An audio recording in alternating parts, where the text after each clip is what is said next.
Okay, today we're going to talk about installing your new ozone generator. When you get it placed in the position you want on your factory floor, first thing you need to do is anchor the feet to the ground to secure it. There's 4 mounting spots on the floor to secure it to the ground in the concrete. Once it's secured, you can run your mains power to the system.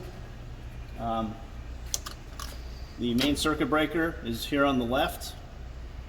Neutral terminals here to the left of that, and a ground. That's all your mains electrical terminals. You will need to make your own cabinet penetration wherever it meets your needs and follow your local codes. When you wire up your field terminations for all your field sensors, you got a row of relays here and the field terminals. You want to reference your electrical schematic for details on what inputs go where. Relays, of course, would be your outputs. These are going to be your digital inputs and some of your analog inputs as well. When you're ready to connect your oxygen to the system, oxygen supply goes down here. This comes from your AirSep oxygen concentrator. After you get this connected, you're going to want to purge oxygen through the line for a minute or two, just to flush out any debris and ambient air that might be in the system.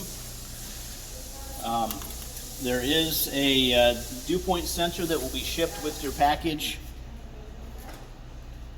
still in the box. You do not want to install this dew point sensor until you're ready to go into production or start the system up. If you install this prematurely, before you actually have your oxygen on and flowing and pressurized, you can saturate the sensor, and it may need to be replaced. If you install this 2 months or so before you're actually going to start the system up, you could damage the sensor. So when you're ready to actually start the system up, your dew point sensor goes here. It's going to be shipped in a protective case that has desiccant in it to keep it dry. So when you're ready to start it up, not before, you're going to remove this. Make sure you've purged the lines of any ambient air with your oxygen to blow any debris out. You remove the dew point sensor from the container. Make sure that there's the O-ring still on the sensor for sealing. And then you install it into the bushing.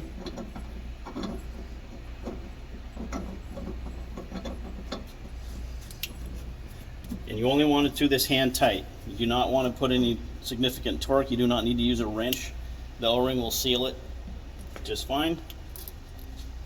I suggest that you put the cap back on the shipping container for the dew point sensor. If you ever need to pull it out for maintenance, you can put this back in. It'll keep this container dry so it's usable later. Or the dew point box will usually have a manual as well. There's a USB card that contains data with all your owner's manuals for the unit.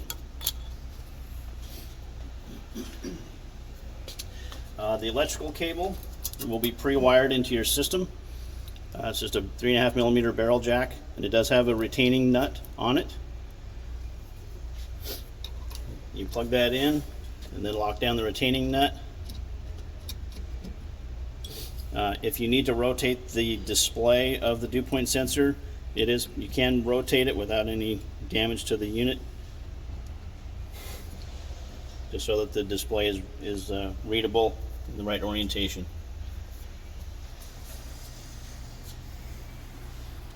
Your ozone output then comes from the 2 backflow panels. The lower backflow panel is your output for the recirculation tank. It'll terminate to a check valve at the bottom. This fitting may not come on your unit. It'll just come out to the check valve with a 1/2 inch NPT. That goes to your recirculation tank, and it generally runs at all times when the system's on. The backflows, any water that comes back through this system would be picked up by this proximity sensor, and that will close the backflow valve, and that'll prevent water from backflowing back into the ozone generators. The top backflow is designed to be connected to your makeup water. It only runs when you're refilling the tank. The valve on that one is controlled by your makeup water signal. There'll be a dry contact that we need that'll get either wired into this panel, or some systems have an input inside the panel that would allow you to connect that dry contact. That way this valve will open and close only when you are running makeup water. The output from that is regulated by this needle valve, this flow control. So this flow control is only for your makeup water ozone. It does not reflect anything on the flow of your for the recirculation tank. So usually you just need a small amount of ozone gas flow to go to your makeup water, and that's adjusted by this needle valve.